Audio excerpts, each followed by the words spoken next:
Alrighty then, this is the big one, folks. Thanks for joining. This is a broadcast of Grip TV of the GT3 race right here at Spa. And I'm Matt Malone, you know me as ShowDown. And we're joined up in the booth with Jimmy Broadbent and Judson Koen. How you guys doing?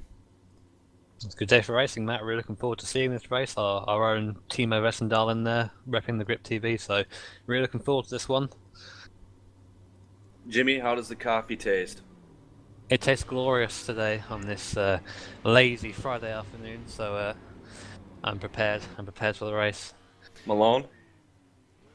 And we got the starting order here. I'm doing great, by the way, Judson, and hope everyone in chat's doing great. Everyone out there in the internet worlds, as we get this race underway, and we're taking a look at the starting order as the pace car is going to be leading them around for a short, little quick pace lap before they get the green flag. We got Daniel Herrera starting first place with an I rating of 2,926. He must have had a really good qualifying score. Followed up by Peropo. We just saw him in the last race. Here he is again, starting second place. Rounding out the top three, Xavier Locht. And we got Jesus Saez, Frank Levick IV, Tripp Isbell, Nils coach Ricardo Inacio, Claudio Klima, and Zoltan out there rounding out top 10. But look who it is, folks, as we take a little gander down. We got Timo Wesendahl starting 24th place. And he's got an I rating of 2,199 as we get going here. And we got some other guys. 30 cars out here. 30 cars as they're going to be coming around to the green flag and get this show underway. Thanks, everybody, for joining us. Really looking forward to seeing these cars go through the source for the first time. Obviously, we'll be covering the leading pack at the start just to make sure we get everything in there. We'll be checking on Timo as the race goes. Obviously, with Daniel leading that field away now. As the pace car, we're going to peel in on the back straight, see what comes in.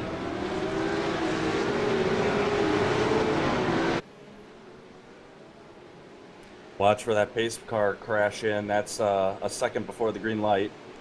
And some of the past races, I've seen some of the 1-2 guys will really create a gap between them and the pace car. Doesn't look like too big of a gap here now as they're coming around turn 1. And that pace car is going to be pulling off, and we're going to be going green flag racing here at a beautiful day at Spa. And there it goes, green flag. Start on the inside now. There's a attempt made this early in the race. Broco does take it. Daniel lets up. That's Broco through into Arusha. Broco now big crash back in there. Getting catch that in the second half. That will start. Broco actually losing out to Daniel. Taking position back. Taking a bad run for them. I've got a slowdown penalty. And there were a lot of cars making it through the first corner. Although there was a bit of an incident at the back. You can get some footage of that in a second. And holy cow, these guys are all bunched up going into 5 here. Can they all keep it clean? Holy cow, we got some bunch of racers out there. Looks like the leaders are trying to get away. Yeah, interesting enough, Xavier Locht had a good start and come up into second place now. Broken looking down into third. He's behind Jesus Saez, at number 9 car. Good start for him as well. Yeah, it'll be critical for Timo to continue his hunt for consistency, drive his own line, do not race the other drivers. He seems to be the fastest when he's in clear air, though in past races so far at the series at Spa, he's started from behind and has done rather well climbing the ranks up towards the podium. I'm just checking a bit further down the field. Ryan Littlemore, who we have in our room at the moment, is currently battling with one of the guys we saw in the last race, that's Santino Ferrucci in that Hot Wheels car. Just going up the inside now, going to the last part of the course, coming up to that long run up to Blanchimont now. So that's a position gain there for Ryan. Good job by him.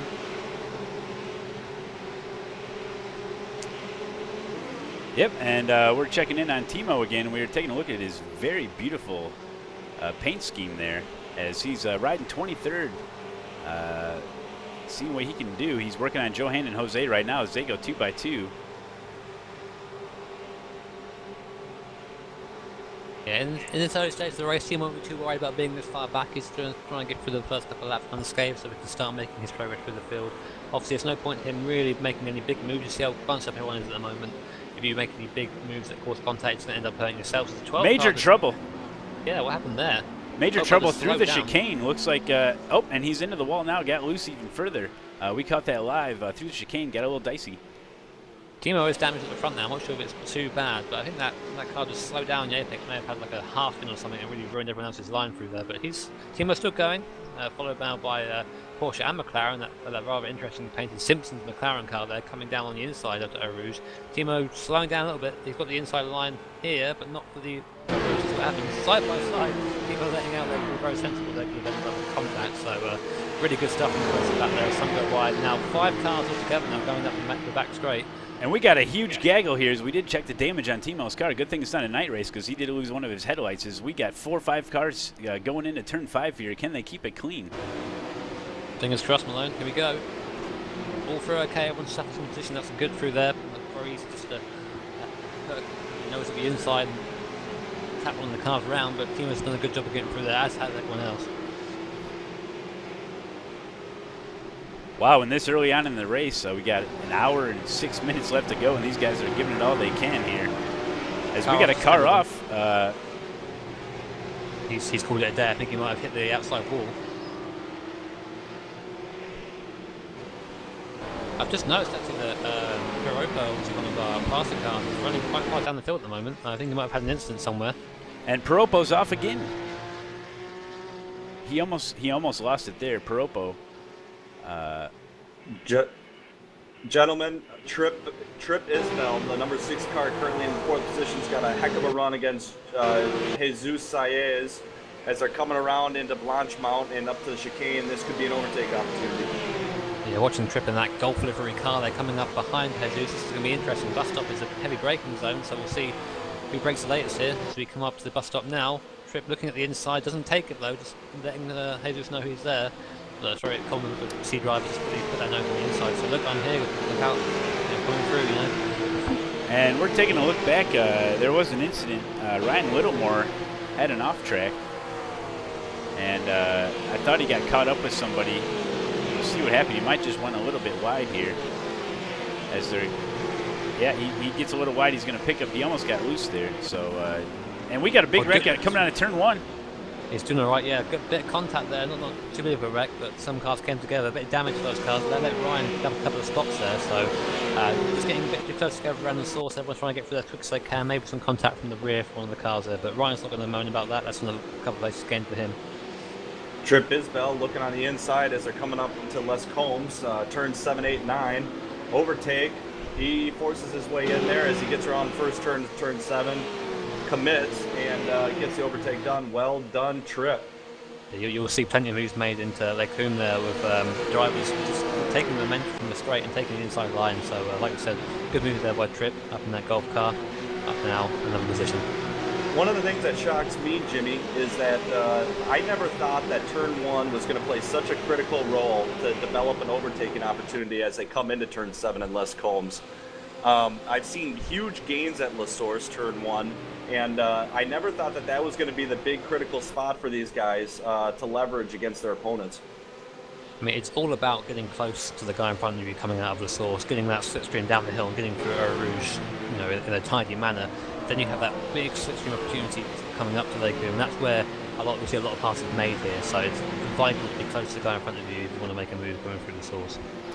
And we're checking back on Timo Wesendahl. He's in quite a few car group there. Some would say it's a gaggle. We got to think of a different name for that. As they're heading in 2x2 behind him, and he's just trying to hold on to that 21st position. He has picked up some positions there with the number 24 car. Top split here, GT3 at Spa, and this is all brought to you by Grip TV, as we're trying to bring you the best coverage of these top split races here. As we see Timo logging laps here pretty early on, as they're going to be closing out lap 3 here, as Timo getting right up behind McLaren. Yeah, really heated action at the moment. Obviously, you wouldn't believe these guys are battling for 21st place. I mean, just very quickly off topic, I saw Piropo come into the pits just now. I think his race is done, or he's damaged. He's coming very early, so that's him out standings for now. But back to this battle for 21st place. That's Simpson's Livery McLaren there in front of us, that number 15 car, sorry.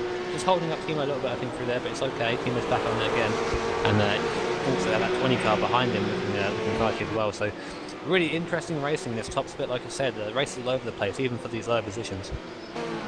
Just an update, gentlemen. Tripp has overtaken the number 4 car of Xavier Locht in the chicane and has forced himself up into the 2nd position. What a climb. I was guys to watch here, Tripp, definitely. Yeah, I was just watching Tripp's last lap was a 2:18 flat, so he's definitely got pace here. He's got something to prove with that number 6 car.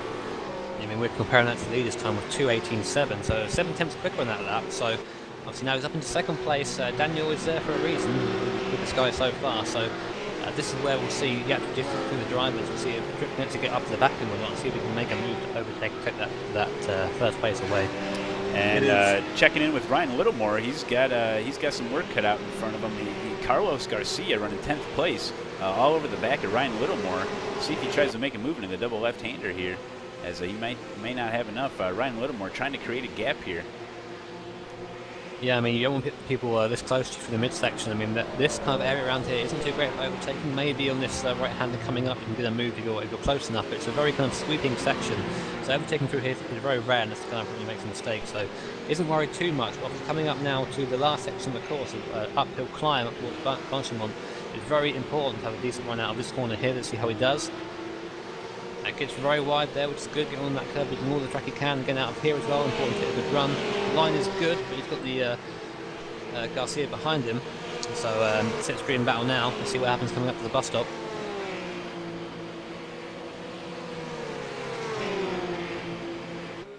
And I'm just riding on board with Garcia now, coming up behind the 16 car a little more. Got a better run out of Blanchimont. He's going to go up the inside now. He's going to make the move. No, both braking at the same time, both deciding to kind of think better of it, but no doubt Littlemore is aware of Garcia behind him. And no doubt is we see Timo Wesendahl, you know him as Super Miro, picking up 20th position. Does get around that McLaren as they're heading into the chicane right now. Hopefully he can hold off this McLaren. This McLaren does break very deep into there, but Timo's able to get on the throttle and hopefully create a gap there. As the next guy Timo would be working on would be Daniel Garcia Domingo, as he's heading through turn 1 right now, posting a 220.8, and Timo's 221.8. So interesting. This could get interesting here in a little while. Just watching Timo bounce through that turn 1 there. These cars very stiff round Spa, and he really got in the power early. The car bounced up the corner, didn't lose too much time, but probably one of those moments where you just check yourself. But McLaren gets a good run. And we got an issue. We got a wreck up on top of on the hill here. We're going to try to take another look at it here. It looks like a McLaren. Just saw that. Jerry Vicky. Let's see what happens. They're coming into Rouge. The McLarens I've seen get loose here quite often as he gets up on the curb. Yep, and that's what happens. And he gets T-boned. Ooh, that's not good, as 2 cars do get involved there, and they're just sitting there on track. They're holding the escape button, trying to get back into their pits so they can get out of the way, because that can be an issue if you're sitting up on top of that hill. It's kind of a blind entrance there. Wow. Yeah, I mean, that's one of the characteristics of the McLaren. Very loose in its rear end at times, and through a Rouge, that's the worst time for it to happen, as we watched the number 15 McLaren have a go at Timo going to Lake Coombe, but didn't quite make it stick. He was running on the outside. Timo held his line well, so still in 20th position. Timo still running well. And what Timo's hoping to do is get these 2 guys behind him battling it out so he can create a gap. So we'll see what happens here. 16th place now for Timo after some guys wrecked out, so picking up some positions there. Running the number 24 car. Remember, folks, your car number is based on your I rating. So the lower I rating you have, which means you'll have a higher car number, which means you have a lot to gain if you do well. So he's looking to prove something now here. We got 58 minutes to go in this race, and these guys, depending on how much fuel they put in, some of these guys only put half fuel in. So we're going to be seeing some pit stops later on. Pit stops for fuel, no tires, as most elect to do. You're just watching the front of the field now, Malone, that Tripp is very close to Daniel Herrera in that first car, coming up to Rouge now, really very close. Let's see the differences in speed through here. Daniel a bit faster, but we're going to see now Tripp get in that slipstream. What are you going to see it past here? What line is Daniel going to take? Daniel's going to stick to that inside line. He's going to force Tripp round the outside. Let's see if Tripp can carry the speed round, though. Side by side coming up to Lake Coombe. Who's going to break first? It's going to be Daniel, and Tripp goes around the outside. Can he keep the car rolling? Yes, he can. Fantastic uptake around the outside there by Tripp. He's now into first, but having a very good run so far, coming from far back in the field up into first. Also, though, you've got to keep an eye behind us, and Xavier Locht, he isn't too far away. He's going to turn into a freeway battle for first very soon. Ryan Littlemore, meanwhile, going into Les Combs, was just battling Carlos Garcia, who had quite the run through Kemmel Straight. Carlos was able to overtake Ryan Little over in Kemmel Straight, but Ryan responding quickly, turning into turn 7 of Les Combs, and got the position back. This battle is going to be developing over today for quite some time. Keep an eye out. Definitely, guys. There's battles all over this track at the moment, so we're doing our best to capture it as we can. I think the battle that I'm watching right now is the one at the front with the three cars together. They aren't as close as they were, and Tripp has pulled away slightly from that previous first place car, from Daniel, sorry. And now they're all heading up to Blanchimont again, getting that run. I saw Xavier make a very late braking last lap going into the bus stop, so I'm not quite sure if his car is fast in a straight line. We'll see though, as he's starting to pull up to the back of Daniel Herrera in front of us. Looks like he's not quite close enough to make any kind of move today. Maybe pick up and off track there. Got to be careful. Do that lap after lap if you aren't careful. As he gets into the back of him. Oh no! Daniel gets too late on the brakes there. Gets into the back of Tripp and hits him wide. No damage, I think, for both of them. That's a Xavier pass. So Tripp got to do all again now to get that first position back. That was a very interesting moment there, guys. Tripp around. Very well. Yep, and Tripp took over there on the chicane. He's around.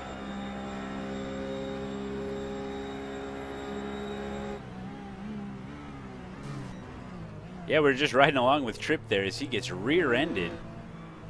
And wow, so a look from inside the cockpit, what can you do? And as he gets loose coming out of the chicane, oh boy, he turns it around, has to Tripp wait for back in traffic. 7th place now. You just that would have been frustration there, Malone. You want to get on the power as quick as you can, just too quick, and turn it around. Tripp better take care. Santino Ferrucci, who I watched over in Sao Paulo on our last stop, is quite the reckless driver. He does not give up much. So if he doesn't hurry and get away, Santino is going to be all over him. He's just pulled past Ferrucci there. He just pulled past him like he was standing still. So obviously the pace difference between even the 8th place here of Santino Ferrucci and Tripp there in the number 6 car, who was obviously our previous leader, just highlighted. So he's just walking away from him now. Ryan is getting another taste of Carlos. Carlos passed him into Les Combs yet again, so back-to-back overtakes there. Man, what can you make of that, Jimmy? Yeah, I mean, this course will see a lot of kind of back and forth going on, especially with that massive slipstream you get going down the straight coming up to Lake Coombe. Very important to be in the right place there, and it just seems that Carlos was too close for Ryan to do anything about it. But I wouldn't put it past seeing Ryan get back past as we go round for another lap. But Carlos actually close, with Garcia putting a bit of a gap between the two. And we do have a number of drivers that have retired due to some of those fatal accidents we saw early on. So unfortunate there. Pretty big field though we have. We started with 30 cars. We're down to about 22 cars now that are still going around. And with 54 minutes to go, that is kind of a shame. With these 70-minute races, you really got to keep it clean. You got to give and take here early on to keep it clean. And well, as we see, we got quite a few retired drivers, but these guys do like to push it the entire way, as we're just following along with this Xavier. Guys, Yeah, just another storyline that developed. Nils Koch just overtook Eduardo Ximenes on the outside through Blanchimont, turns 17 and 18. The response from Eduardo into the chicane was a brake late effort, but couldn't stick it. Nils Koch up to 5th place. Got spotted there as I'm just having a look at Timo, our Grip TV representative in the race there. All on his own now. He's pulled away from the car behind him, and he's got a good 10-second gap either way. He's trying to chase down at the moment Alexandre Lacroix in that number 27 car. Big gap between them though. There's a big gang of cars ahead of them, so maybe we'll see some action there affecting Timo's position, but we'll keep an eye on that as it develops. Yeah, there's a big gaggle in front of Timo, and we just saw the 19 car of Andrei Garkusha. He was in amongst the gaggle there, and as they're coming around turn 1, he gets on the throttle a little bit too early, takes it around off track, able to keep it off the wall, but he does lose position, and Timo's got to be getting pretty close to him. Timo is a high flyer when he's driving. Last race, he was able to post consistent 220s after he left his pit stop. Now consistently sitting in low 221s. He's about to hit his speed. This is where he flies, and it's amazing how Timo just starts to creep up on drivers unexpectedly. Yeah, and also we'll keep an eye on that as that develops. But at the moment, decent battle here for 10th place, I believe it is, with the 18 car and 14 car. Very close together, and they're followed by that's Richard Albert in the number 25 car. So 3 cars very close together at the moment, fighting for one place. So I'm going to keep an eye on this for a while. As they actually that number 25 car, pretty slow blew on there by the 18 car. Are they going to have a go up the right hand? No, he thinks better of it, but I think we're going to find very interesting manoeuvres coming up as we get towards the end of the lap. Obviously that big slipstream up the hill going to benefit the drivers behind us. The 18 car gets loose, puts it in the wall. Oh, it's straight. Oh, that's disappointing for that 18 car of Hugo Preto there. He just a little bit too much throttle on the exit of the corner, trying to get up behind the car in front of the slipstream and just put it round. It's a very frustrating place to do it. I've done it there before, but that's Timo going past him now. So Timo's gaining position from that. So that's 15th for Timo now. I'm sure he'll be smiling inside his cockpit. Yeah, we're just taking a look back at that replay, and oh wow, yeah, gets into the wall. Has some connection issues as well, but good thing he was able to. Good thing he didn't stop right on the racetrack, because there were some other cars going by. So unfortunate for Hugo there, number 18 car, but he's going to get it back on the track, see what he can do there. Unfortunate then, and you're right, Timo does pick up a position there, and so it's all about survival here, folks, with these 70-minute races. Gentlemen, Ryan Littlemore's too wide again with Carlos M. Garcia as they're heading over into Eau Rouge. This is what I mentioned before, Judson, about getting the right position coming up to the straight.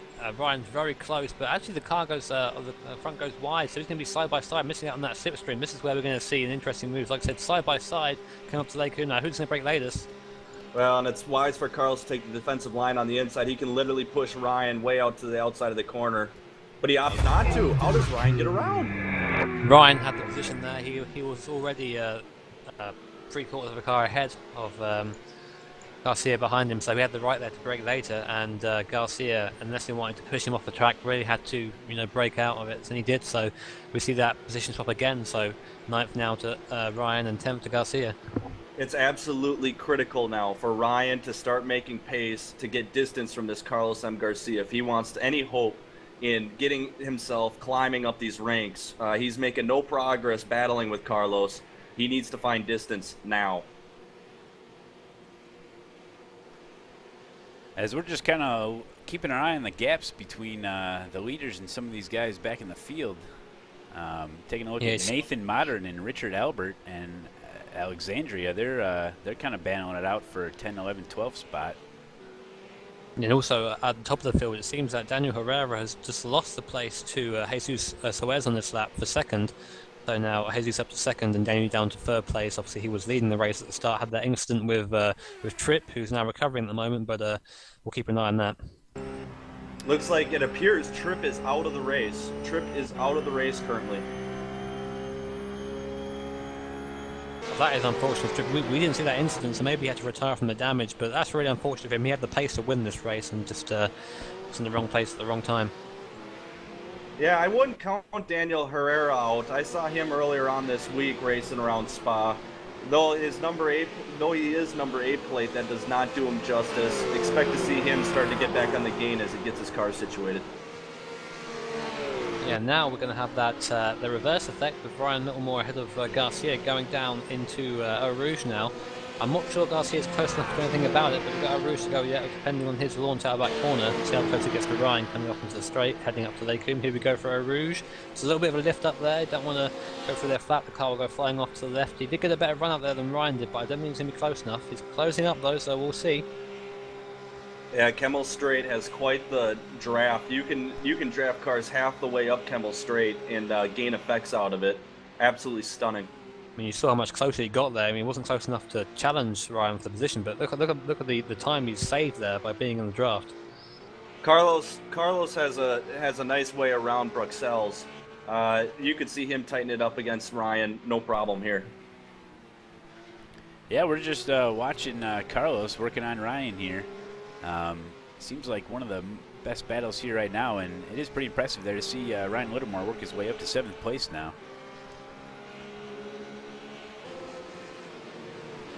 Ryan, we know he's faster. Posted his fastest lap of a 2:19.540 in lap 8. But he's been sitting around, a 2:20 pace. I think this is the effect of the battle that's going on with Carlos. Even more as a reason why he needs to get away from Carlos now. I mean, it's very difficult to do that on this track because you can outdrive someone through the middle sector, as Ryan did, I think, on the last lap, and you saw how much closer Carlos got just through the slipstream. So you really have to have a really good lap to kind of lose someone through there. Yeah, spot on observation, Jimmy. And as the battle for second continues, they're headed into the chicane. Will Daniel make a move here on Jesus?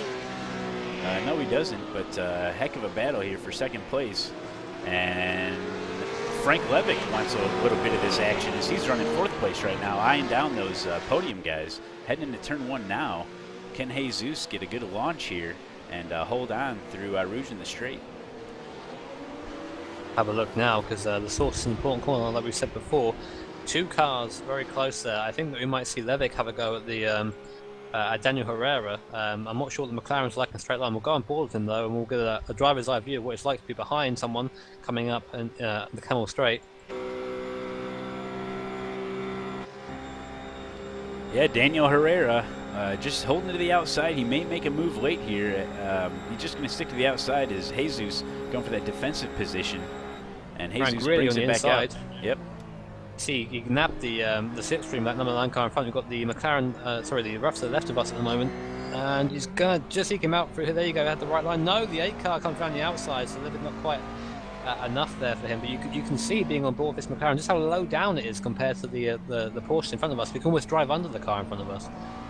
Yeah, and I think Frank Levick had a good decision there, just kind of not winging out too wide there, giving space, giving room, not to cause too much, and he's just going to pick his spots here, and hopefully he'll have another run at it. You notice again that Ryan has lost the place again to Garcia, and really getting very close to him through this middle sector at the moment. So these guys, I think this is going to be a battle we're going to see to the end of the race at this point. Jimmy, you noticed an interesting thing about those McLarens, how the ride height is far lower than the Porsches. That has a tremendous effect here at Spa because those McLarens are not big fans of the rumble strips that are littered throughout this track. That's very true, and you have to be careful of the oversteering characteristics of that McLaren. Obviously, having driven it myself, I can comment on that, but that's something that the Porsches don't have to contend with. They can be a lot more liberal with their right foot, so very interesting to watch. As we're getting word in that Timo may have had a black flag for cutting, maybe a slowdown. I think he did drop back the pace a little bit, as he is running 13th place right now, but getting some word in that he may have had a slowdown going through Rouge. Hopefully everything's okay. Horace Knight of the number 30 car is challenging strong on Kevin Cox of the number 15 car, this fight for the number 15th position. They're on their way through Cobre Paul Ferrer and on their way to Blanchemont.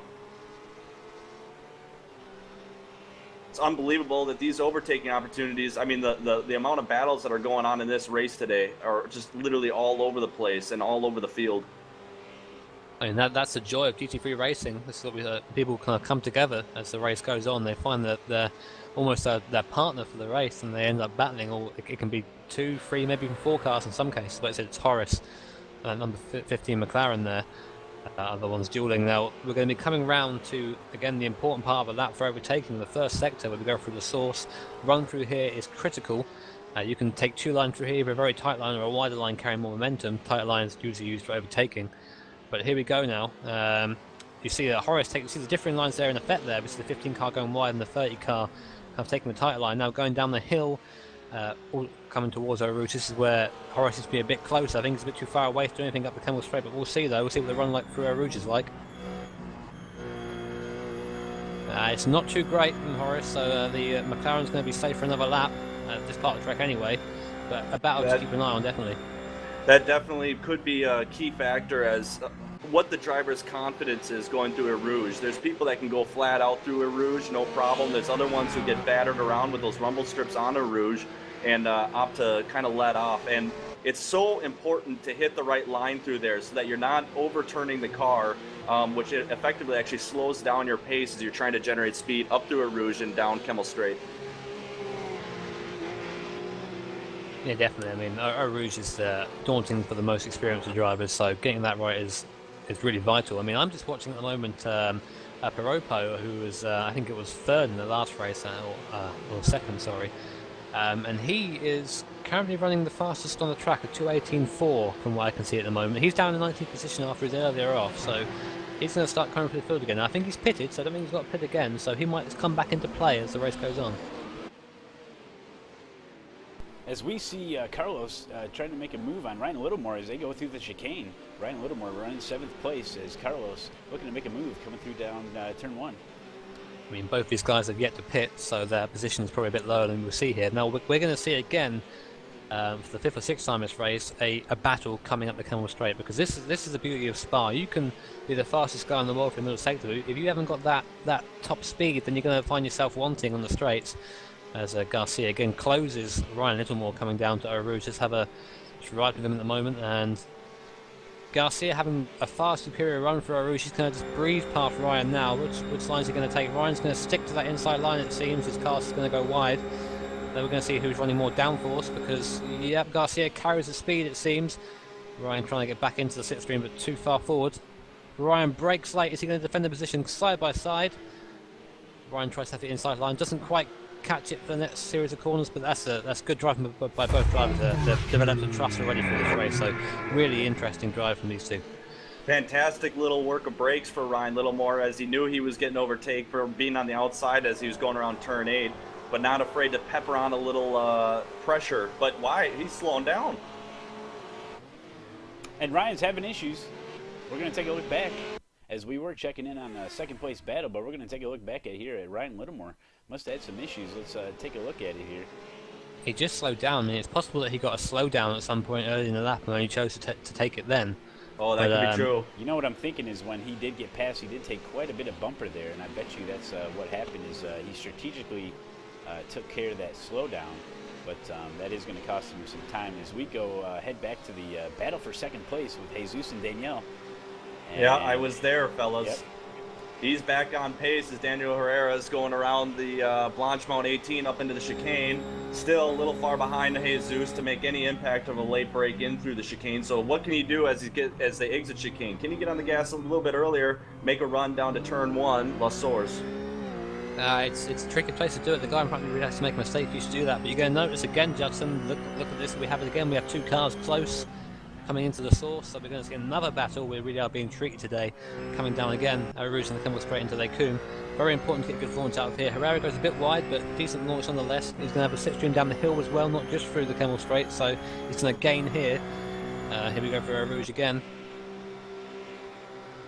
Both cars getting through there fine. Herrera with the better run again. He's going to get in that slipstream, use as much of it as possible for darting out to the left, to the right. He's going to go to the left.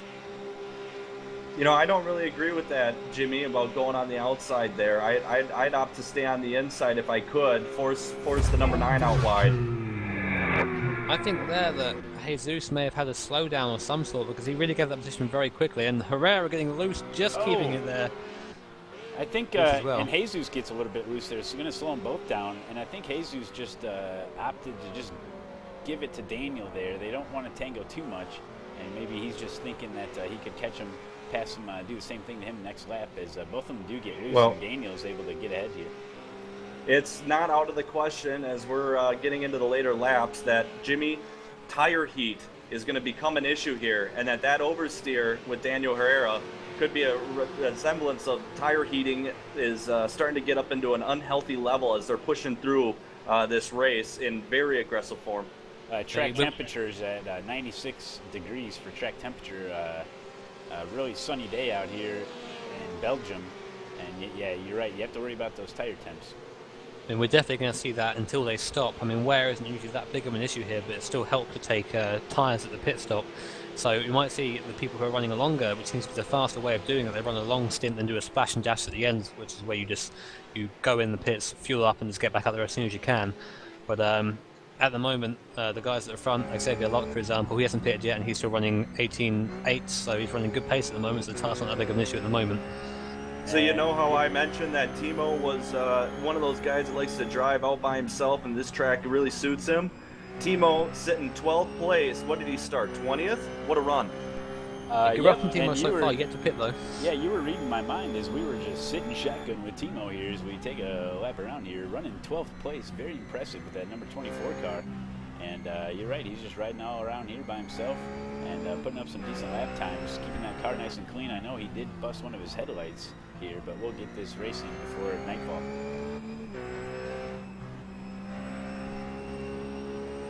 Just watching a battle now at the moment between it's Jesus, I think, and yeah, Frank Levick the fourth. He's coming up now behind Jesus and straight in that McLaren again, using that slipstream and his low slung McLaren. He's gonna just pull out, just show Jesus that he's there. He's not going to make a move here. I don't think a bit too far back to be doing that at the moment, but playing mind games here, letting Jesus know that I'm quick and I'm going to try and pass you soon.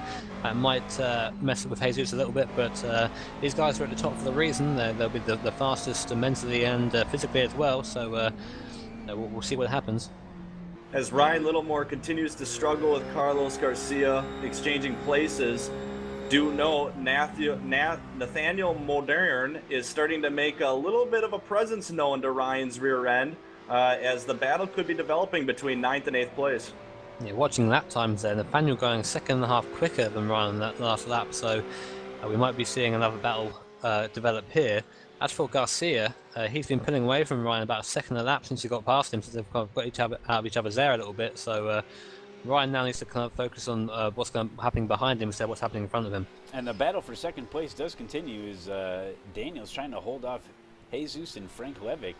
This is definitely something to watch. We know Xavier here is out to a pretty comfortable lead, so it looks like the battle for second will continue as I'm looking at Daniel Herrera's number 8 car right now, and he does have some damage up front. Probably going to lose a little bit top speed. So we'll see how Jesus navigates some of these straightaways, see if he can make it a run, get a podium. That is the number 9 car of Jesus, and for him to get battle for second, that'd be really a show of that he's ready for the top spots here as they head through the chicane. Very tight, these three guys with the McLaren. Frank Levick right there. Frank Levick maybe wanting to make a move on Jesus here. Yeah, that damage you mentioned was from his earlier incident with Tripp there, Daniel Herrera, as Frank Levick looking at the outside, not really a place to do it at the source, but he's going to try and carry the momentum round. He doesn't want to be side by side here, that's right, he's going to back out a little bit and get into that slipstream of Jesus, or is he? They're running the edge very close together, so going for Eau Rouge now. We're going to have a look at kind of a chase cam here of Levick, see the time we gain here for Eau Rouge, and they're both pretty equal, but now here comes the slipstream, here comes the important bit. Levick just creeping ever closer to Jesus. Well, Jimmy, I just noticed. I think that's the first time that we've seen somebody try to overtake on the outside of La Source. Yeah, it's not a place I'd recommend to do it, but it's admirable nonetheless. And Levick puts up the inside. Jesus seems to get it wide there, trying to break a bit too late there, and Levick takes position at 3rd place. So good job by Levick there. Yeah, wonderful job by Levick there in that McLaren. He does have the number 1 car, folks, so his I rating is really high, but maybe he hasn't put too much practice in here. I mean, 3rd place ain't nothing to, I mean, that is some good stuff there, but yeah, with the McLarens, it's pretty tough. Good to see the McLarens out there, folks. This is a multi-car, single-class race here, brand new to iRacing this year, and it's fun to see 2 different types of cars racing it out here.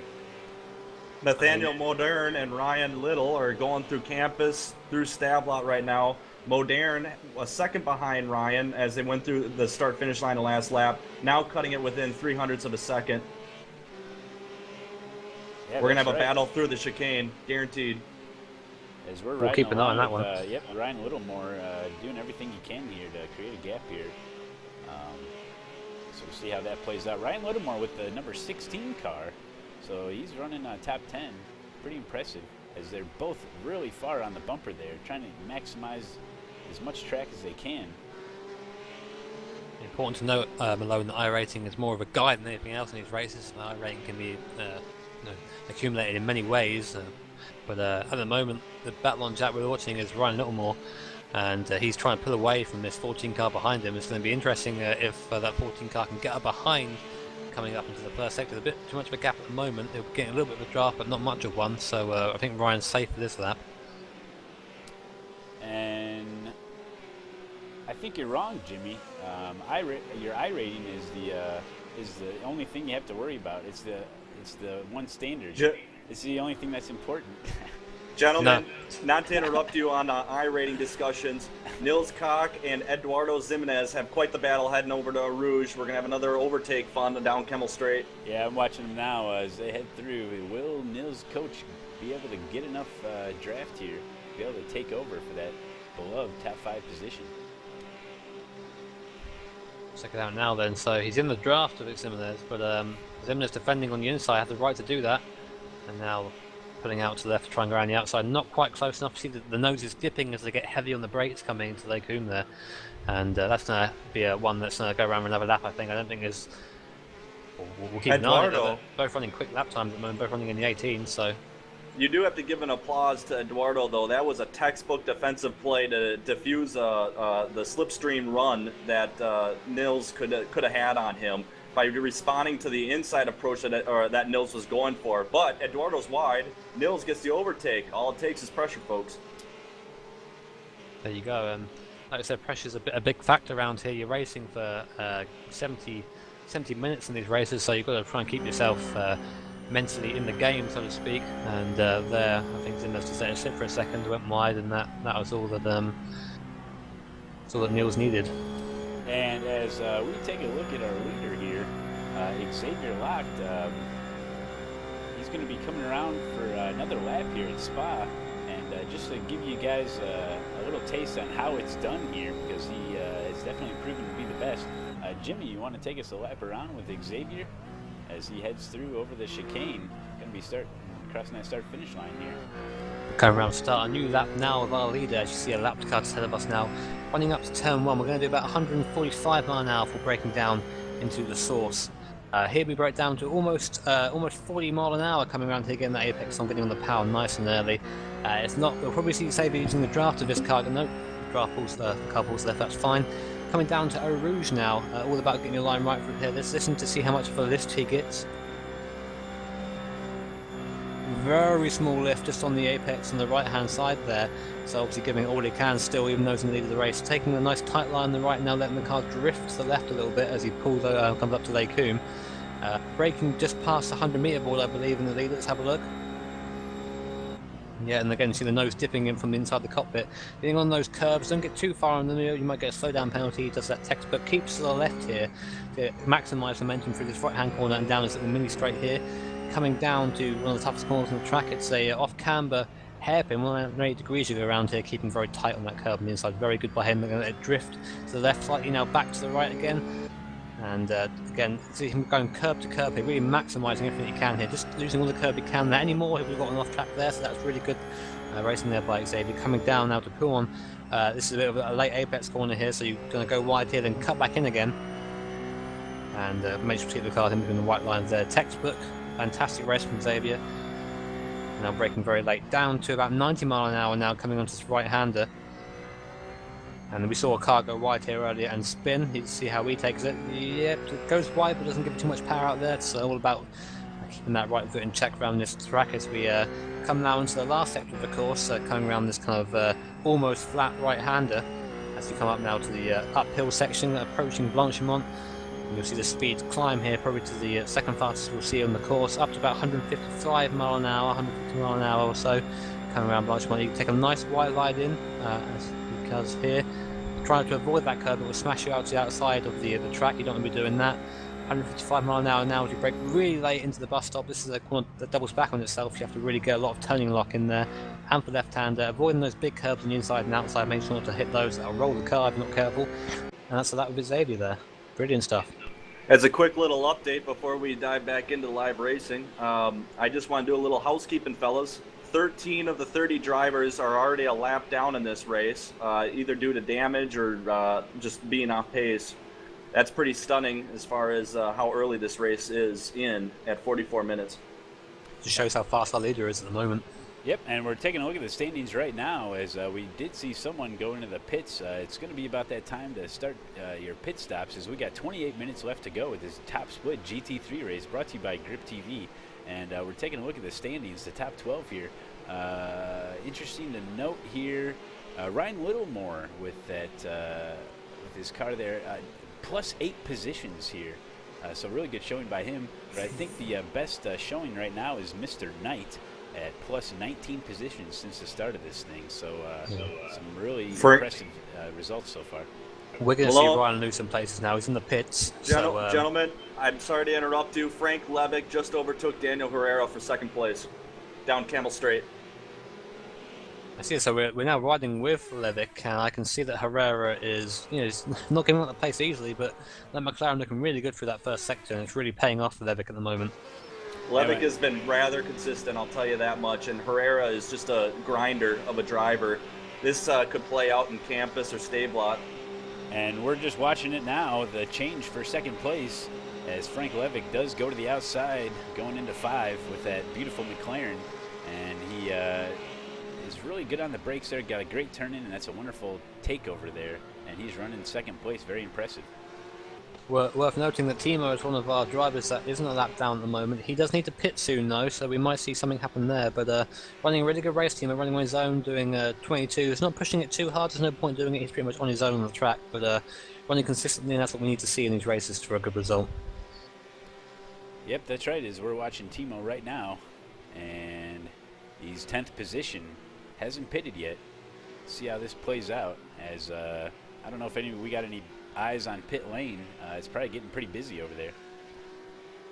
Yeah, this is about the time we see people starting to pit. Some people try and do it half and half, so fuel the car for half the race and then fuel it for another half. Some people, like we saw in the last race of our leader, do nearly the entire race on a tank of fuel and then come in and do a splash and dash at the end. So of the strategies I saw, that seemed to work the best, but we'll have to see how it goes. And Jesus Saez is challenging Daniel Herrera right now as they're going around Les Sources. This is going to be another Camel Straight battle. With a three-way fight now. I think Levick might be in trouble here. It's from Herrera. Herrera's quite close to him. And we saw Ryan Littlemore exiting the pits, getting back up to race pace as he has completed his pit stop, issue-free, I believe, and he's back on out there. As we do take a look at, and we're riding along with Jesus right now, running 4th place, heading in on the straight. Some shenanigans going on by the McLaren up there. See, now that is, he's entitled to do that. He's entitled to move over once and move back once through his line. He can't do what we saw in the last FFL, which is literally weave in a straight line to break the slipstream. He did that to break the slipstream. He knows that Herrera's fast in a straight line, so he's going to say, well, I'm going to take this line. You can follow me if you want and waste time if you want. And Herrera thought, no, I'm going to stay here and see if I can I can gain that way. But Herrera braking desperately late, touching Levick almost through there. Levick had a really bad run through there, it seems. Might have had a mistake. And the car's very close now. I think that rough is faster in the midsection. Levick's been utilizing some interesting strategies as far as defending off Herrera, who does have the faster car. And it's really making Herrera have to choose to accelerate and brake in points that he is not used to when he's running his own line.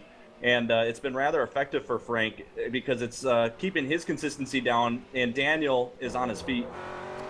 And we're seeing Daniel Herrera in 3rd place really working on Frank Levick as he's gotten extremely close to that back bumper.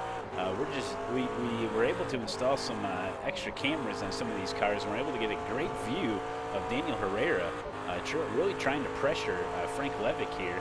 I know with these 2 different cars, sometimes they have different braking points, different entries, so it's interesting to see the dynamic here is Daniel Herrera.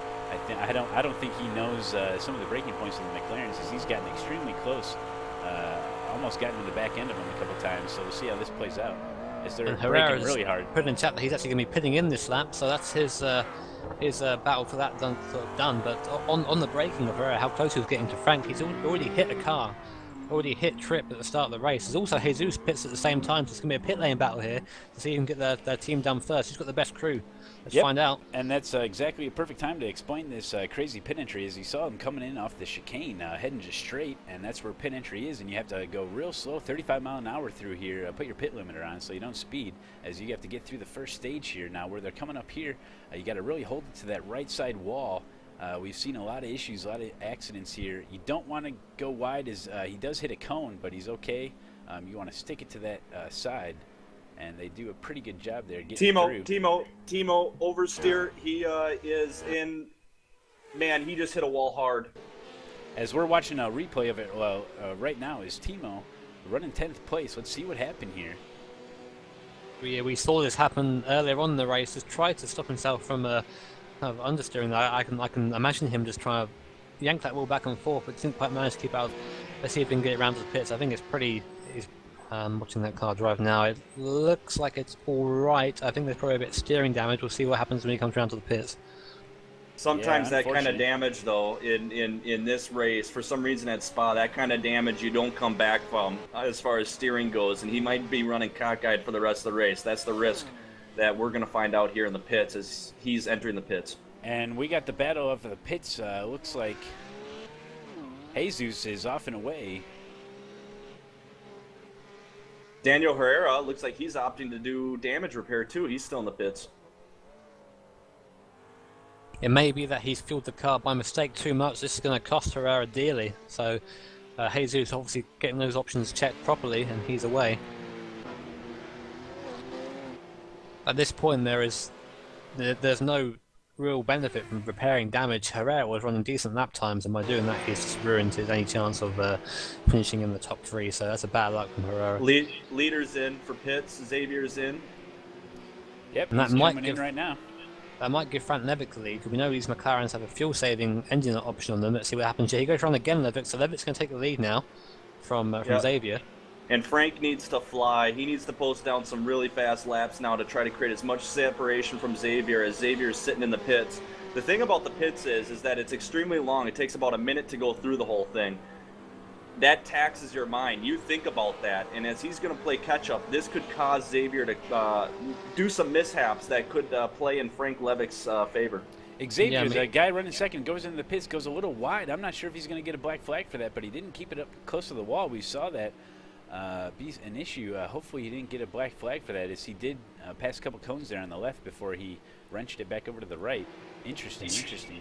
Something that is vital with Spa is you need to practice your pit entry and your pit exit. You really do, because it's such a weird system here. Even the exit is an odd one. You're going to go up the hill and go to the right. You know, it's a really difficult pit lane here, so make sure you practice that as well as your race pace. So that could cost you in this race, and we'll see now if Herrera gets a penalty or not. Ryan Littlemore in 12th place, battling Nathaniel Modern for the 11th spot.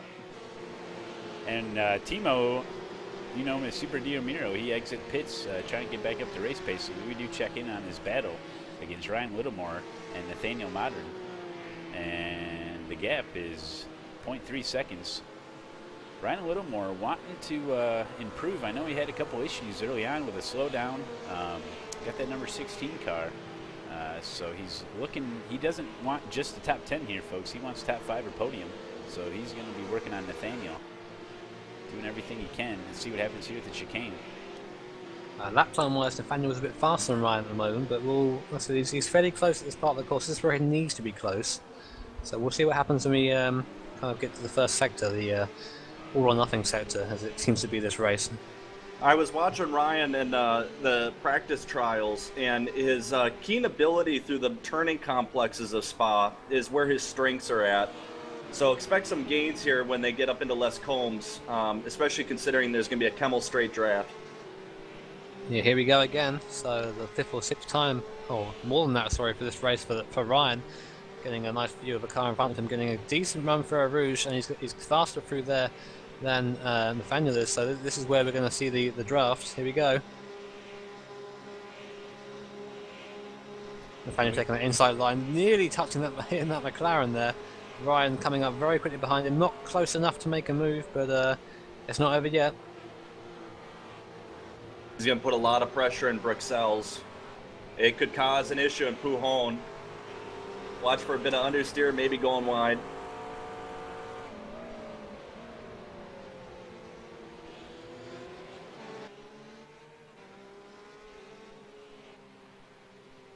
Ryan's doing everything he can to get caught up to that 14 car to try to make a move, as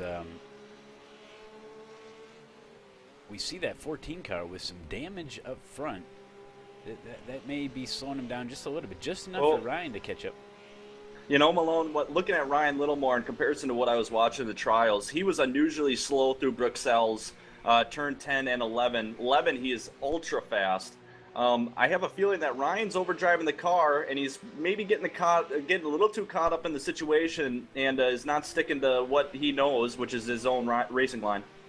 And we do have some information coming in that Timo Super Diamiro is reporting that his car is fine and that it feels okay. So he's getting back out there and logging laps. Very lucky there for Timo. Yeah. I mean, that was a big hit, so I'm surprised he got away with that. But that's how we do at Grip TV. We are tanks.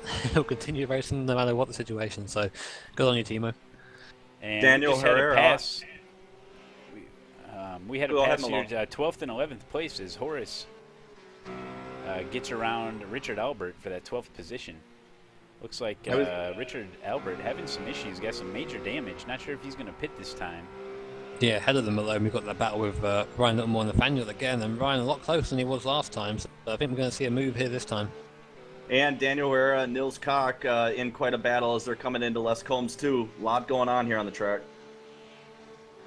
Ryan backing out a little bit going to Eau Rouge, but now behind the car of Nathaniel, very close now. I think we're going to see an overtake here. He comes very close to him. Pull out now to the left-hand side of the track. Nathaniel's going to try and go with him, but Ryan's got the run.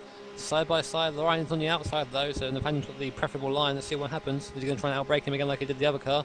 Brakes later, cuts across, gives Nathaniel room. Very close to touching there, very high on that curve, so maybe you might see a slow down. I'm not sure, but Ryan making the move stick for now. Wow, these guys are battling. They were side by side. It was almost had some netcode issues as these guys are really battling out here with only 16 minutes left to go. And we got a spin out. Nathaniel gets into the back of Ryan Littlemore. Let's try to take another look at it. Nathaniel trying to go through the Rivage a bit too quick there and just ended up spinning the car. But that's Ryan Littlemore off the hook for now. Yeah, we're just riding along, trying to see what happened here. Riding along in the cockpit view of Nathaniel as he moves to the inside, playing some mind games on Ryan Littlemore. Almost gets into the back and has to brake really late, keeps it off that wall, puts it right onto the track. Glad there wasn't anybody coming. Wow. Unfortunate for Nathaniel. Gentlemen, can I turn your attention over to Daniel Herrera and Nils Koch battle between for 5th place. Daniel Herrera dipping on the inside of through Blanchemont turn 18 up in the chicane. Nils has shown very good pace so far, so this will be interesting. Yeah, Nils Koch opting to take the defensive line. That can really affect his output through the chicane. And here it is, going to be set up for another Kemmel Straight battle. And Herrera coming down from his kind of bodged pit stop, lost a bit of time there. Hopefully we're not going to see any kind of contact this time with his overtake. Getting into the straight line here, getting into that draft again. A bit slow for the source, got a bit too close for his own bit, got backed up a little bit by that 10 car there. Very common tactic used to by defending cars to slow down a little bit with the apex to slow the cars down. See how different Herrera's line is there, got very wide and sweep in there. And now getting that run on the 10 car in front. Coming up, we're going to go side by side on the left hand side. 10 car's going to keep that inside line. How much speed has Herrera got on his own? Even with that damage, he's pulling past him. Is he going to make it stick around the outside? Let's have a look, guys. Out brakes the 10 car, a little bit too fast into there, but just about manages to keep it there. 10 car having to back out of it, and Herrera takes the position. Yeah, fantastic driving for Herrera. Still stunned that they're opting to take the outside position, even though I don't think Herrera had much choice. But that braking late, man, that's putting a lot of faith on his brake package. And we're taking a look at first place Frank Levick IV, and there's 14 minutes left to go with the 70-minute race, and he's in a McLaren, and he still has not pitted. He's going around.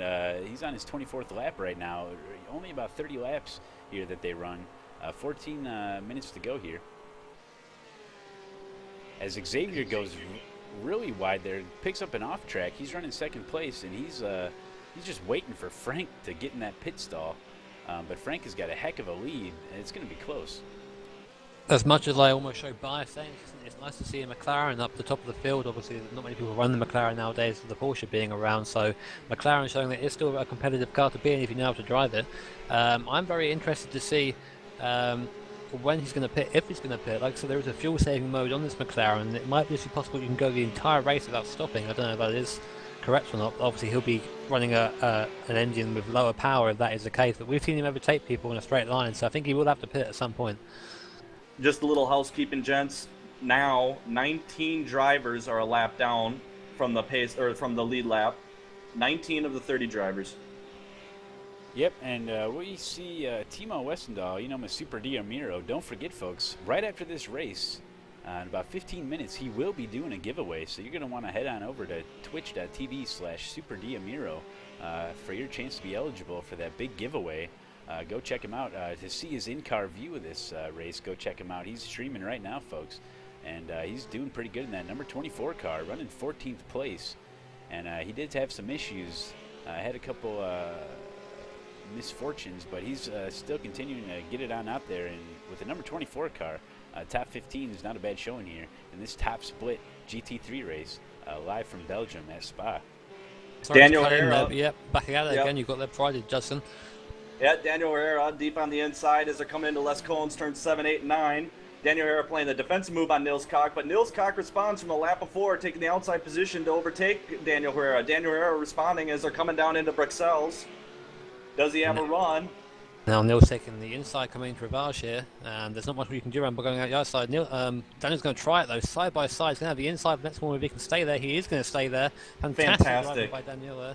And he takes the position. That is how you do it, ladies and gentlemen. Well, yeah, Daniel Herrera, I'll tell you, when he came out of the chicane, he went super sideways. This guy is not afraid to push his car. His tire temperatures have to be exceeding 230 by now without a problem because he is all over the place. It's a squirrely car, and for some reason he has no fear. Nick Cox is, meanwhile, licking his lips, waiting for that mistake to happen because it's going to be about time, one time, that Daniel Herrera is not going to be able to correct one of the mistakes he's doing at this pace. And we got Hugo Preto working on trying to defend off Andrei Garkusha for the number 10 spot. These guys are battling out. It looks like Andrei's got some major issues here with that number 19 car, but I guess he doesn't have any steering issues. He's trying to work on getting that 10th spot. So Hugo trying to battle him off as we got Horace Knight. Yeah, I just want to say it again, we've been really treated for this race. There have been battles non-stop the entire way, and if you guys have enjoyed the cast, make sure to hit that follow button there to see Matt Malone's stream so you can see more of this sort of thing. And we have another cast coming up on April the 5th. It's a 12-hour broadcast of Sebring by myself, Malone, and a guest commentator, Paul Schumann. Going to be very enjoyable, very fun. Make sure you go over to my channel, which is twitch.tv/Jimmy_BEE, and we're going to really have a good time there. So come check that out on the 5th. And yeah, guys, thank you for being here today. Frank Levick, just as a little bit of more house cleaning, just to give you an idea, we've seen pace averages of 219 so far this week. However, Levick is really blowing that top off, posting his fastest time on lap 18 with a 218.353. He's averaging a 218.8 for this race.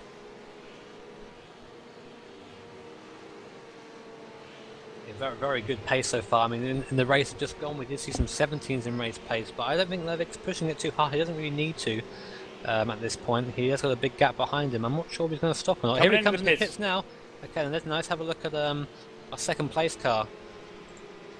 Well, the interesting thing is most pace on the field in GT3 series is about a 220 to 222. 18 is lightning quick. That's almost qualifying pace for most drivers. So Xavier now, he's coming around to the last part, of course, coming to Sector 3 just about now. We're going to be riding... And Frank Levick is still Xavier. in the first stage of the pit stall. This is going to be close, folks, as Xavier does. He's coming around, and it's going to be close as if Frank Levick, trying to hold the inside, he hits a cone, goes really wide. I don't know if that's a penalty, but Xavier... going through that fast left-hander, going to be coming up to the chicane. You remember, Malone, Xavier did the same thing when he pitted in as well, so I think that he should get away with that. As Xavier now comes up to the bus stop, I think he's going to take him, Malone. He's been lapping a bit quicker than Frank has been.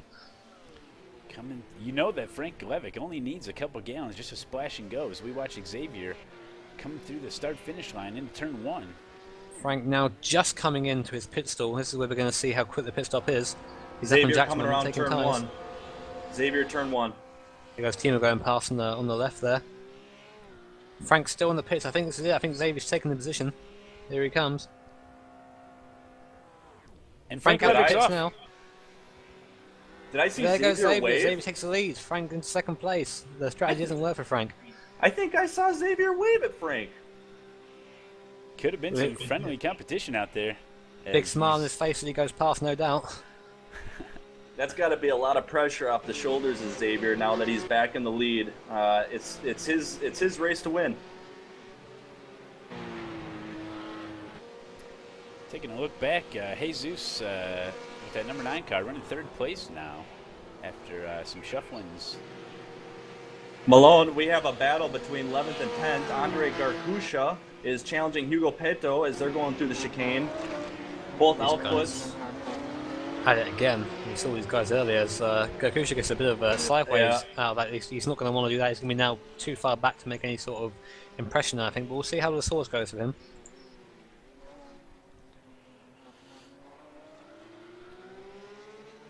And Hugo with that TNT car. Some wild paint schemes. You know, I think that Garkusha might have a chance here if he gets a good run through our route. We'll have a look though. Here we go. All comes down to the confidence, Jimmy. And Garkusha's got it. Big gain through there. Now it's going to be right up. He's got the speed from the route as well. And behind the blinking now 18 car, he might have a go. I think he's not going to be close enough this time. But the amount of time he gained was outstanding there. It's interesting that he didn't opt to try to brake late on the inside for the overtake. I'm wondering if Andrei is just trying to make it through the race, or where his confidence is at in the lower pack of this field. Well, he's got that damage up front, so that may be playing a role into his decision making here. I would say that it's probably because if he tried that, he would have just lost time. He's on the inside. He's not close enough to make the move. He would have to brake on a different line than he's used to braking on. I think he would have just lost time there. So he took the decision to say, well, no, I'll leave it till next lap, which I think is probably the best decision he could have made there. Yeah, he gained so much time already. You don't want to throw that time out the window by making a dumb move. Just get caught up and try it on the next lap, as we got 6 minutes to go, and he's thinking exactly that, as they're going to do another lap here as we check in on the new leader now, Xavier. Just ran a 2:18.4, so he's definitely back up to race pace. He's happy he's in first, and he's got that number 4 car, is Frank Levick. He's not done yet, though. If he can put together some quick laps here, he may get on the back of Xavier. Only 5 minutes to go here. Would have to really put down some good lap time, so we'll check on that. Just checking in our very own Timo Wesendahl there in the number 24 Grip TV Haribo sponsored car. Coming around now, Ravage. And good race, Timo. He's starting to dip into the 21s now. It's the fastest we've seen him go this race. He's still running a 14th position. Very good showing. Had one mistake so far, but you know it's he's only human at the end of the day. But good showing so far. So props to Timo for getting round. Yeah, I'm sure he's having a good time, and we might have to get an interview with him later, just to see how this race went from inside the cockpit. Remember, Super Dio Miro, he's streaming this race live as well, and he's going to be doing a big giveaway right after this race. And we just want to welcome everyone in here, and just so you guys know who everyone's at, I am Matt Malone. You know me as ShowDown. And we also got Jimmy Broadbent, Grip TV broadcaster and driver, and also Judson Koen, Grip TV main commentator. And we're here for you guys for all these great live exciting races as we're checking in on some battles here. We got a really good race here, really great weather, just a great day at the track here. Got my lemonade, hanging out with you guys. This is a great time. It's a really nice experience to have, well, like I consider the core members of Grip TV together in one place. We're always very busy, and it's nice to take the time to do this. So obviously Timo on track, our slot in the booth, it's fantastic fun. Absolutely. And Malone, what was my coffee not good enough? You switched over to lemonade. What's that? Well, I've been drinking coffee for 4 hours, and I'm ready now to switch on over to lemonade, cool off a little bit, as the sun has come up here, and it's getting warmed up, and track temperatures are getting warmer as we're watching Timo thrash it around. He's running 13th place. But yeah, your coffee was pretty bad. I've just noticed, I'm not quite sure what happened there. I've gone to see where Ryan Littlemore's at, and he's not currently in the race. I think he must have retired. Something must have happened to Ryan Littlemore. Maybe we can get a word with his pit crew, or maybe he's standing over there with his pit crew who can get a hold of the radio. Remember, consistency is the name of these longer races. Just as we're looking forward to next week, it looks like we're on our way to Suzuka, which will turn into more of a sprint race. That's a little bit more familiar for these drivers in the GT3 series. So, man, I really wish we could have more of these 70-minute longer runs built into the schedule. I'll tell you that much. And we do have contact with Ryan Littlemore, who we were following earlier on. We got contact with him. Ryan, you got a copy? Yep, I do. Hey, Ryan, looks like things didn't work out for you. Can you run us down what happened there during the race? Well, where do I start? At the start, I got from 16th to 10th on the first lap. I think something happened at Eau Rouge, and then I think it's the car 13 of Santino just decided to dive bomb through turn 1 and tap me, which gave me a 4x, and then along on the third lap, Carlos, who's up in 7th, decided to do the same. Oops, sorry to interrupt you, Ryan, but we got huge issues with the number 30 car. Horace Knight spins it around, huge wreck. Let's take another look at that. Holy cow, something bad just happened, folks, and we're going to take a look at it here as we got Ryan Littlemore checking in. Had some issues. It looks like Horace Knight tried to go full throttle, there, gets loose, goes sideways, and gets into the McLaren. Ooh, the other guy just sneaked by. Holy cow, folks. We may have had a fatality. But sorry to interrupt there, Ryan. So you had too many issues and had a couple people die. But we've seen some dive bombs here. That does play a role. It's hard to believe that these guys would be pushing this hard with a 70-minute race. But continue where you left off there, Ryan. Yeah, I was just about to say, whoever the 7th place Carlos decided to do the same at La Source, which is turn 1. And he tapped me in the back, and I'm not too sure what you guys saw from my car. From that, I had loss of speed. The downforce wasn't that great. Through Blanchimont, I lost a lot of time, and then so I got 3 incidents at the start, which weren't my fault, and I had 12 incidents, and plus that, I had a bit of a moment to dodge people who were trying to dive bomb and not get any more incidents, which got me up to 15, and this was only in the first 10 minutes of the race. And then from there, I just tried to keep it consistently continuing without any incidents, which it did. So, kind of did a bad pit stop. I kind of put too much fuel in over, and but somehow I came back up into 9th place, and then had a good battle with, I think it's Nathaniel, the 14 for a bit, until we had a little moment. He was catching me up at the end, and then coming off Blanchimont, I just slightly went over, and I got disqualified, which is a bit annoying. But hey, Ryan, Judson Koen here. I was admiring the battle that you guys, or the war you were waging with Carlos M. Garcia earlier in the race. I didn't know that you were dealing with incidents while you were battling him, but both of you guys were exchanging overtakes in Les Combes quite frequently, lap in, lap out. Can you describe to us the kind of what's going through your head when you're under pressure like that from another driver, and what you're trying to do when you want to apply pressure to him?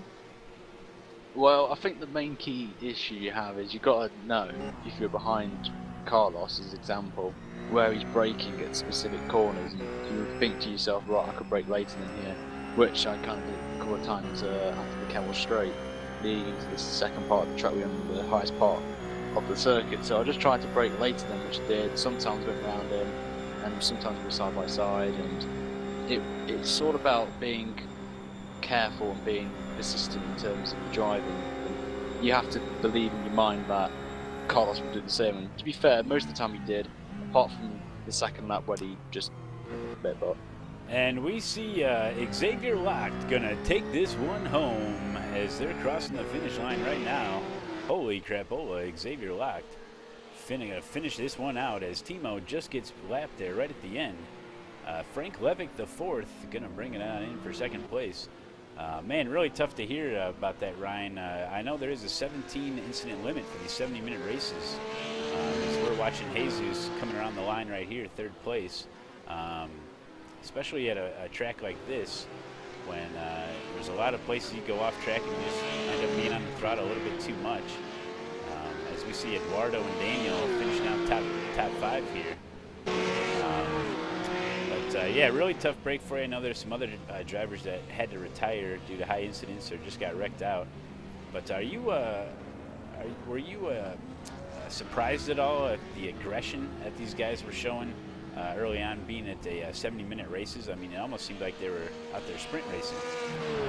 Yeah, well, I would have thought if it was a 30-minute race, then yeah, I would respect that because it's a short race. But this one, you don't have to push, and as you saw, I gained 6th place at the start by being consistent and being slow, not slow, but on constant pace. So obviously I'm more used to the F1 and the iRacing Grand Prix series, and it's more on that. It's like an endurance, not a sprint, and just making that conversion over to GT3 was something I might have to reconsider, just changing my driving style a bit, just to cope with people who do go like crazy at the start. So, and obviously fix my wheel, because I had a moment where when I was behind Carlos I had to slow down by I lost 8 seconds because my pedals decided to not work for some reason. So we saw that. I wonder what happened there. Yeah, we some equipment issues came into play as well. Hey, gentlemen,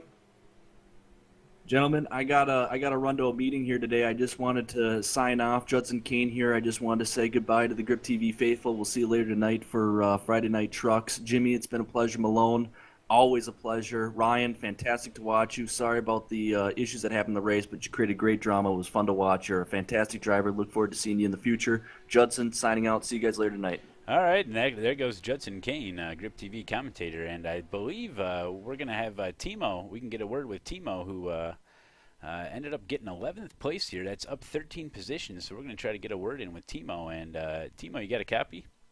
Yes, sir. And there he is, folks. Timo Wesendahl, you know him as Super Dio Miro, which he will be doing a giveaway here right after the race. But we wanted to get some conversation going here about that race. I know you had a couple incidences early on. What led up to that big crash you had? Actually, yeah, that was a spin on my own. The car just got loose and I couldn't hold it. I nearly saved it, but yeah, I was actually on my run to save a lot of fuel. I started to change to map 2 after right lap 7, I think, because I was actually not able to gain any position in the front. People were pulling away from me, and I was pulling away from the guys behind me. So I thought I'll try something different and change to map 2, which actually, if it worked without the spin, would have saved me 10 liters. But actually, I cannot say whether I would have been paid out or not, because the spin actually ruined it. Right. So you're having some different strategies there. How about the rest of the race? How were the guys driving? Pretty aggressive, or how was it out there? Oh, I had so much fun in the first 3 or 4 laps when I was in a massive gaggle with 4 or 5 cars and we were going 3 wide, and that was just insane. But overall, I think it was a clean race, and I heard that there were some incidents and cars rolling over and stuff, but I didn't see any of them. So yeah, for me it was, except the ruin, it was pretty clean race, and other guys were driving well. Yeah, I nearly got it, managed not to be in the lap, but yeah, I didn't want to hold that first guy up.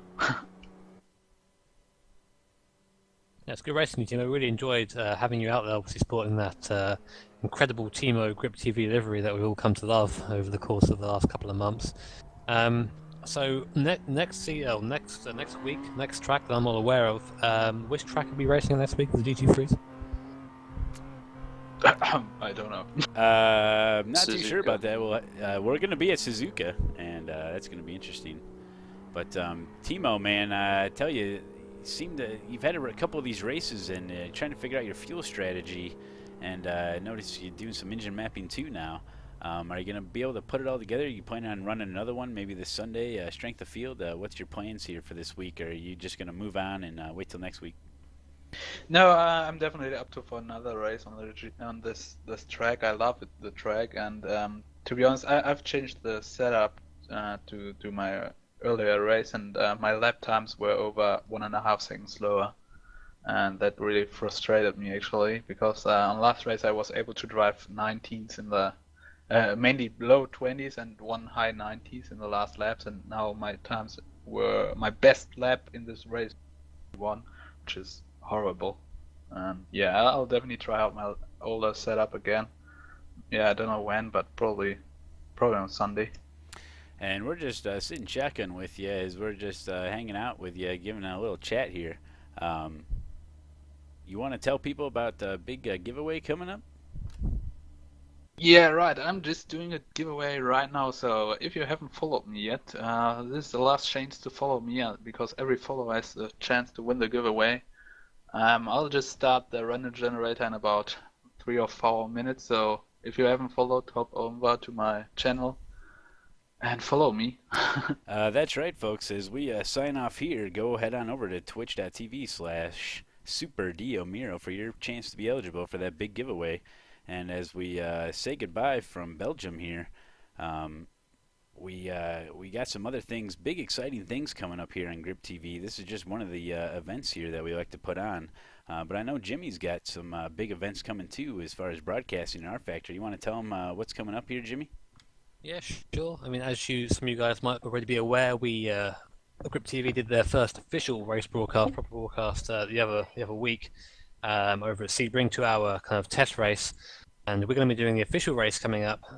First race of the VEC season, which championship, a 12-hour race at Sebring. So, going to be commentating that, calling that the entire time, having some nice chat interaction. So, if anyone's interested in seeing myself, Malone, and our guest commentator Paul Schumann, to obviously go through that, you can go through it with us. It'll be over at my channel, which is twitch.tv/Jimmy_BEE, and it's going to be a fantastic time. Really can't wait for it. Yeah, I can't wait for it either, Jimmy, and I can't wait to join you in the booth for that long 12 hours. But hey, guys, if you want to get involved in the community, go ahead and go to griptv.org. Get yourself signed up on the forums. Check all those crazy links below, as there's lots of places on the internet that you can find us, including Trading Pains, Facebook, Twitter, all that crazy stuff, Imager sites. So go check out all the links below and hit that follow button. But don't forget, folks, head on over right now as this broadcast is coming to a close. Head on over to Super Diomiro's site. He's going to be doing that giveaway. But well, had a great time here. The weather stayed clear for this race to go off, and just a great time up in the booth. I know Judson had to take off a little bit early for a meeting. But I just want to thank you again, Jimmy, for helping me out on this another great broadcast at GT3, seeing some of the fastest drivers here in iRacing, and just a great show to watch. Yeah, it's been a lot of fun, guys. I've really enjoyed it, Malone. Thank you for your awesome camera work, and also don't forget to join us later on. About an hour and a half time for me for Friday Night Trucks. We got Friday Night Trucks coming your way, folks. Don't miss out when Matt Malone and Jimmy Broadbent show what they can do on the oval side. That's right, folks. We like to take a little dabble in the oval arts, so don't miss out on that. Friday Night Trucks coming your way. And but for now, from Spa, just want to thank everybody for watching. Thanks for following. Thanks for hitting all those buttons down below. And we'll see you next time for another Grip TV broadcast.